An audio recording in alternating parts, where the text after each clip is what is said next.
नमस्कार विद्यार्थी मित्रांनो, माझं नाव सुहास भिसे. स्वागत आहे तुमचं सर्वांचं परदा करंट अफेअर्स मराठी या आपल्या मायबोली भाषेतील एज्युकेशनल यूट्यूब चॅनलमध्ये. विद्यार्थी मित्रांनो, आज आहे 19 फेब्रुवारी 2026. आजच्या दिवसाचे जेवढेही चालू घडामोडीचे महत्त्वाचे टॉप प्रश्न बनत असतील ते सर्व प्रश्न आपण या व्हिडिओच्या माध्यमातून पाहणार आहोत. तरी सर्वप्रथम आपण जर नवीन असाल, पहिल्यांदा या चॅनलवरील व्हिडिओ पाहत असाल तर चॅनलला या ठिकाणी अवश्य सबस्क्राईब सुद्धा करून घेऊ शकता. ठीक आहे, चलता मग आपण आजच्या व्हिडिओला सुरुवात करूया. त्या अगोदर कालच्या व्हिडिओमध्ये जो काही शेवटचा प्रश्न विचारला होता त्या प्रश्नाचं उत्तर जाणून घेऊया. काय होता प्रश्न? इंडिया AI इम्पॅक्ट एक्सपो 2026 कोठे आयोजित करण्यात आलेला आहे? तर बऱ्याच विद्यार्थी मित्रांनी अगदी योग्य उत्तर टाईप करून सांगितलं आहे. पर्याय क्रमांक बी दिल्ली हे या प्रश्नाचं योग्य उत्तर असणार आहे. तर लक्षात घ्या, दिल्ली या ठिकाणी इंडिया AI इम्पॅक्ट एक्सपो 2026 जे काही या ठिकाणी संस्करण होतं ते या ठिकाणी आयोजित करण्यात आलं होतं दिल्लीमध्ये. क्लिअर? आता पाहूया विद्यार्थी मित्रांनो प्रश्न क्रमांक पहिला. टोटल संपूर्ण व्हिडिओमध्ये 12 प्रश्न असतील. सुरुवातीपासून शेवटपर्यंत व्हिडिओ प्रामाणिकपणे पाहण्याचा प्रयत्न करा. एक एक प्रश्न महत्त्वाचा आहे, तुम्ही कोणत्याही परीक्षेची तयारी करा. प्रश्न क्रमांक पहिला काय आहे? श्री छत्रपती शिवाजी महाराज यांची जयंती कोणत्या दिवशी साजरी केली जात असते? प्रश्न क्रमांक पहिल्याचं योग्य उत्तर आहे पर्याय क्रमांक डी, आजच्याच दिवशी म्हणजेच 19 फेब्रुवारीला दरवर्षी विद्यार्थी मित्रांनो आपण या ठिकाणी आपल्या महाराजांची जयंती या ठिकाणी साजरा करीत असतो. महाराजांचा जन्म 19 फेब्रुवारी 1630 ला शिवनेरी किल्ल्यावरती झालेला आहे आणि महाराजांचं निधन या ठिकाणी 3 एप्रिल 1680 ला वय वर्ष 50 असताना रायगड किल्ल्यावरती या ठिकाणी महाराजांचं निधन झालेलं होतं. या दोन्ही गोष्टी या ठिकाणी कधी कधी एक्झाम मध्ये विचारल्या जात असतात. बरोबर, या ठिकाणी इयर मध्ये कधी कधी कन्फ्युजन होत आहे. बरोबर, 1630 ला जन्म झाला आणि 1680 ला या ठिकाणी निधन झालेलं आहे, वय वर्ष 50 होतं. बरोबर, ठीक आहे. पहिलाच प्रश्न आहे महत्त्वाच्या दिवसाबद्दल. तर लगेच काय करूया, फेब्रुवारी महिन्यातील जेवढेही महत्त्वाचे दिवस असतील त्याच्यावरती एकदा चर्चा करूया. लिहून घ्या.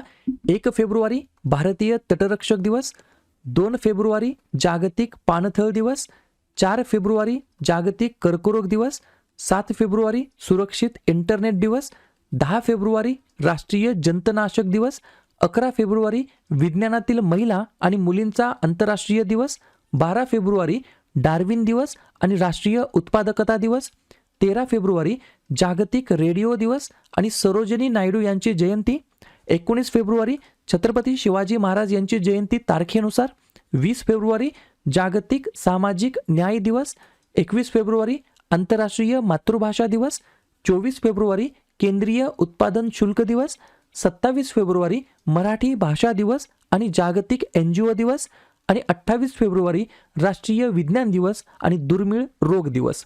क्लिअर? पुढचा प्रश्न, प्रश्न क्रमांक दुसरा. देशातील पहिली AI लिव्हिंग लॅब कोणत्या राज्यामध्ये सुरू करण्यात आलेली आहे? 2 नंबरच्या प्रश्नाचं योग्य उत्तर आहे पर्याय क्रमांक सी, आपलं राज्य महाराष्ट्र राज्य हे या प्रश्नाचं योग्य उत्तर असणार आहे. महाराष्ट्रामध्ये पर्टिक्युलरली मुंबई या ठिकाणी देशातील पहिली AI लिव्हिंग लॅब या ठिकाणी सुरू करण्यात आलेली आहे. देशातील ही काय आहे? पहिली AI लिव्हिंग लॅब असणार आहे महाराष्ट्रातील मुंबई या ठिकाणी. हे रतन टाटा महाराष्ट्र राज्य कौशल्य विद्यापीठाच्या मुख्यालयामध्ये म्हणजेच मुंबई या ठिकाणी स्थापन करण्यात आलं आहे, ज्याचं उद्घाटन मंगल प्रभात लोढा यांच्या हस्ते करण्यात आलं होतं. आणि या ठिकाणी अजून एक पॉइंट लिहून घ्या, छोट्या मोठमोठ्या उद्योगांच्या रोजच्या समस्या AI ने सोडवण्यासाठी आणि विद्यार्थ्यांना खऱ्या कामाचा अनुभव देण्यासाठी ही या ठिकाणी लॅब डेव्हलप किंवा स्थापित करण्यात आलेली आहे. तर देशातील पहिली AI लिव्हिंग लॅब महाराष्ट्र राज्याच्या अंतर्गत सुरू करण्यात आलेली आहे. महाराष्ट्र राज्य स्थापना 1 मे 1960, मुख्यमंत्री देवेंद्र फडणवीस, राज्यपाल आचार्य देवव्रत, राजधानी मुंबई. 3 महत्त्वाचे राष्ट्रीय उद्यान चांदोली, संजय गांधी आणि ताडोबा आणि 4 महत्त्वाचे धरण उजनी, पवना, जायकवाडी आणि कोयना. ठीक आहे. पुढचा प्रश्न, प्रश्न क्रमांक तिसरा. भारतातील पहिला चेहरा प्रत्यारोपण कार्यक्रम खालीलपैकी कोणाकडून सुरू करण्यात आलेला आहे? 3 नंबरच्या प्रश्नाचं योग्य उत्तर आहे पर्याय क्रमांक बी, एम्स, जी की नवी दिल्लीमधील आहे. या एम्समध्ये या ठिकाणी इंडियाज फर्स्ट चेहरा प्रत्यारोपण कार्यक्रम. बरोबर का नाही? तर या ठिकाणी जे काही फेस ट्रान्सप्लांट असतं, बरोबर, ट्रान्सप्लांट म्हणता येईल, बरोबर का नाही? फेस ट्रान्सप्लांट प्रोग्राम या ठिकाणी सुरू करण्यात आला आहे एम्स नवी दिल्ली या ठिकाणी. हा उपक्रम प्लास्टिक पुनर्रचनात्मक आणि बर्न्स सर्जरी विभागाच्या नेतृत्वाखाली चालवला जातो आणि त्याचा उद्देश गंभीर चेहऱ्याचे विदृशीकरण असलेल्या रुग्णांवरती उपचार करणे हा याच्या मागचा मेन उद्देश आहे. जसं की ॲसिड हल्ल्यातील वाचलेले आणि ज्यांच्यासाठी पारंपरिक पुनर्रचनात्मक शस्त्रक्रिया अयशस्वी झाल्या आहेत अशा दुखापती किंवा खोल भाजलेल्या रुग्णांवरती या ठिकाणी या चेहरा प्रत्यारोपणाचा या ठिकाणी कार्यक्रम असणार आहे, जो की भारतातील पहिला चेहरा प्रत्यारोपण कार्यक्रम आहे. फेस ट्रान्सप्लांट या ठिकाणी प्रोग्राम आहे, जो की एम्स नवी दिल्ली या ठिकाणी सुरू करण्यात आलेला आहे. पर्याय क्रमांक बी एम्स नवी दिल्ली हे या प्रश्नाचं योग्य उत्तर असणार आहे. प्रथम घटना आहे, तर बाकीच्या प्रथम घटनांवरती चर्चा करूया. बायोबिटुमेनचे व्यावसायिक उत्पादन करणारा पहिला देश भारत. भारतातील पहिला जैव आनंदी जिल्हा केई पन्योर अरुणाचल प्रदेशमध्ये. भारतातील पहिले एकात्मिक खाजगी उपग्रह उत्पादन युनिट सानंद. ज्येष्ठ नागरिकांसाठी स्वतंत्र ज्येष्ठ नागरिक बजेट सादर करण्यात आलं केरळमध्ये. भारतातील पहिले AI सक्षम विद्यापीठ चौधरी चरण सिंग विद्यापीठ, जे की मेरठमध्ये आहे. भारतातील पहिल्या डिजिटल आदिवासी स्वातंत्र्य सैनिक संग्रहालयाचे उद्घाटन छत्तीसगडमध्ये. भारतातील पहिले PPP मेडिकल कॉलेज मध्य प्रदेशमध्ये.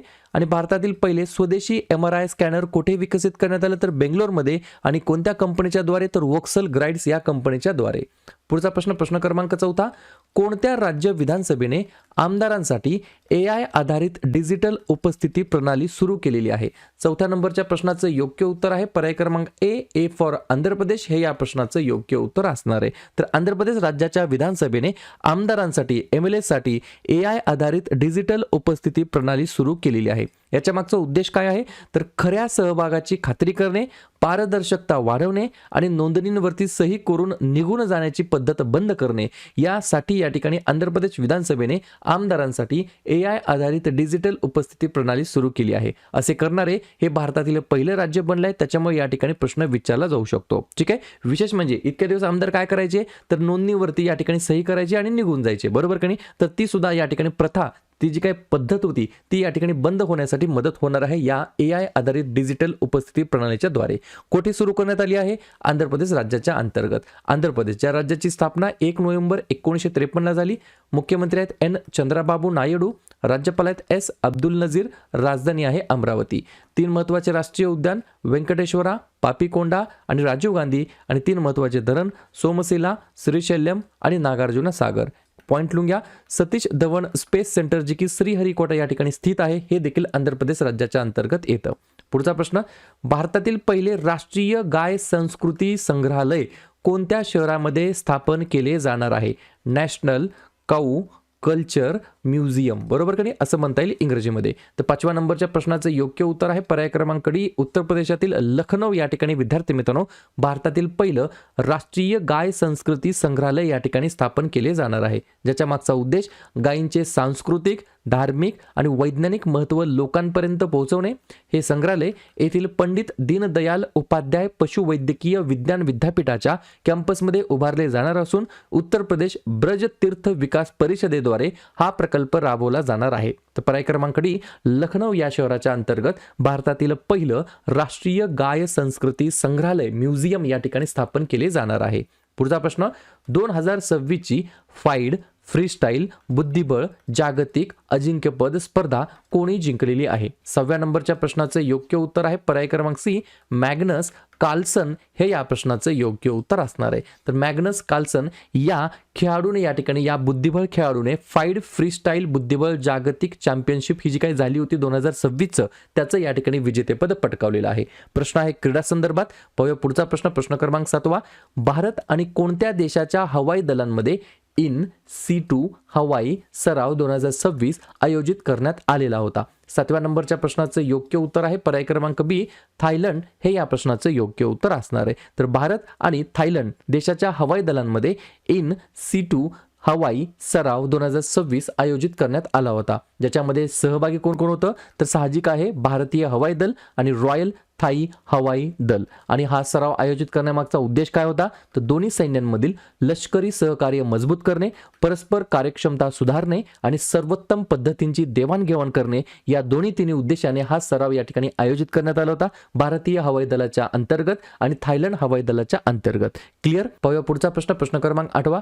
अलीकडेच जाहीर झालेल्या पंतप्रधान मदत योजनेअंतर्गत म्हणजेच प्राईम मिनिस्टर रिलीफ स्कीमच्या अंतर्गत रस्ते अपघातातील पीडितांना किती रक्कम कॅशलेस उपचारांसाठी दिली जाणार आहे? तर पर्याय क्रमांक ए जवळपास 1.5 लाख रुपये या ठिकाणी जे काही रक्कम आहे ती कॅशलेस उपचारांसाठी दिली जाणार आहे पीएम रिलीफ स्कीमच्या अंतर्गत. याच्या मागचा उद्देश काय? तर आपत्तीग्रस्तांना मदत करणे आणि गरजू व्यक्तींना वैद्यकीय उपचार प्रोव्हाइड करणे या स्कीमच्या अंतर्गत.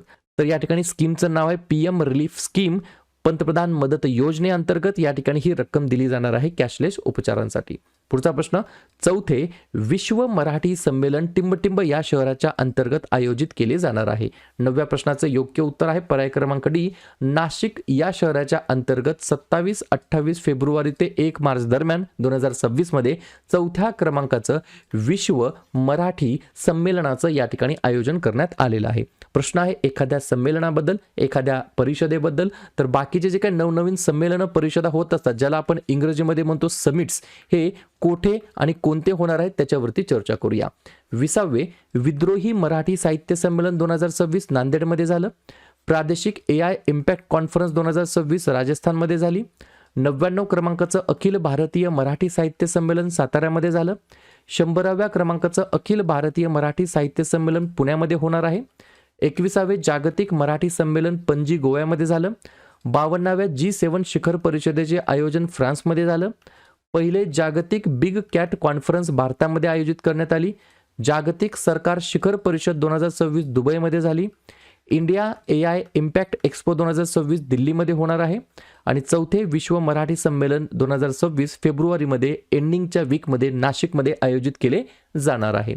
पुढचा प्रश्न, कोणत्या राज्यामध्ये सुपोषित गरुडेश्वर नावाचं कॅम्पेन अभियान या ठिकाणी सुरू करण्यात आलेलं आहे? तर पर्याय क्रमांक सी गुजरात राज्याच्या अंतर्गत या ठिकाणी विद्यार्थी मित्रांनो सुपोषित गरुडेश्वर अभियान कॅम्पेन नावाने या ठिकाणी अभियान या ठिकाणी सुरू करण्यात आलेलं आहे.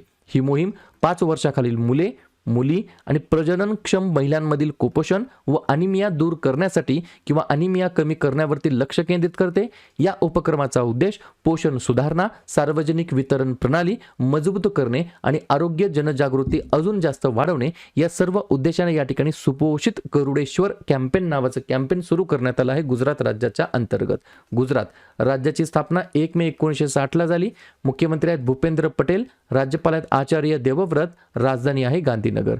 3 महत्त्वाचे राष्ट्रीय उद्यान गीर, ब्लॅकबक आणि वनसदा आणि 5 महत्त्वाचे धरण सरदार सरोवर, उकाई, काढना, दंतेवाडा आणि धारोई. पुढचा प्रश्न, प्रश्न क्रमांक 11वा, नीती आयोगाच्या ट्रेड वॉच अहवालानुसार इलेक्ट्रॉनिक निर्यातीमध्ये भारताचा क्रमांक कितवा आहे? म्हणजेच काय, इलेक्ट्रॉनिक एक्सपोर्टमध्ये, बरोबर का नाही? एक्सपोर्ट करणे म्हणजे निर्यात करणे आणि इम्पोर्ट करणे म्हणजे आयात करणे. 11व्या नंबरच्या प्रश्नाचं योग्य उत्तर आहे पर्याय क्रमांक बी आपल्या प्यारा भारताचा या ठिकाणी दुसरा क्रमांक आहे. मग मला कमेंट करून सांगा पहिला या ठिकाणी क्रमांक कोणाचा आहे इलेक्ट्रॉनिक्स निर्यातीच्या बाबतीमध्ये. या ठिकाणी बाकीच्या निर्देशांकामध्ये भारताचा क्रमांक किती आहे तोपर्यंत आपण रिव्हिजन टाकूया. जागतिक हवामान जोखीम निर्देशांक 2025 मध्ये 15वा, हवामान बदल कामगिरी निर्देशांक 2026 मध्ये 23वा, आशिया उत्पादन निर्देशांक 2026 मध्ये 6वा, भ्रष्टाचार धारणा निर्देशांक 2025 मध्ये 91, नेटवर्क रेडिनेस इंडेक्स 2025 मध्ये 45वा, हेनले पासपोर्ट इंडेक्स 2026 मध्ये 75वा, महिला शांतता आणि सुरक्षा निर्देशांक मध्ये 131वा आणि इलेक्ट्रॉनिक्स निर्यातीमध्ये दुसरा क्रमांक आहे भारताचा. शेवटचा प्रश्न, दार्जिलिंग हिमालयन रेल्वेच्या इतिहासामध्ये पहिली महिला ट्रेन तिकीट परीक्षक कोण बनलेली आहे? तर पर्याय क्रमांक ए सरिता योल्मो असं त्यांचं नाव आहे. काय नाव आहे? सरिता योल्मो असं त्यांचं नाव आहे. ते या ठिकाणी विद्यार्थी मित्रांनो दार्जिलिंग हिमालयन रेल्वेच्या हिस्ट्रीमध्ये पहिली TTE, बरोबर का नाही, तर महिला ट्रेन तिकीट परीक्षक या ठिकाणी बनलेली आहे. नाव आहे सरिता योल्मो. क्लिअर? तर अशा प्रकारे विद्यार्थी मित्रांनो हे होतात 12 प्रश्न. उपक्रम, कंटेंट, हा जो काही प्रयत्न आपण सुरू केलाय मराठी भाषेमध्ये कसा वाटतो अवश्य कमेंट करत चला. आणि तुमच्यासाठीचा आजचा खास प्रश्न, कोणत्या राज्य सरकारने बेरोजगार महिला आणि ट्रान्स महिलांना मासिक पेन्शन देण्यासाठी स्त्री सुरक्षा योजना सुरू केलेली आहे? तमिळनाडू, केरळ, राजस्थान की गुजरात? तर ज्या पण विद्यार्थ्यांनी या प्रश्नाचं योग्य उत्तर येत असेल त्या प्रश्नाचं उत्तर तुम्ही कमेंट बॉक्समध्ये देण्याचा प्रयत्न करा. प्रश्नाचं उत्तर चुकू द्या, बरोबर येऊ द्या, काहीच हरकत नाही. ट्राय करणं, प्रयत्न करणं सर्वात जास्त महत्त्वाचं आहे. आणि दुसऱ्या दिवशी येऊन आपण दिलेल्या प्रश्नाचं उत्तर बरोबर आलं की चुकलं, दुसऱ्या दिवशी येऊन नेहमी चेक करणं, अभ्यासामध्ये कन्सिस्टन्सी मेंटेन ठेवणं हे सगळ्यात जास्त महत्त्वाचं ठरणार आहे.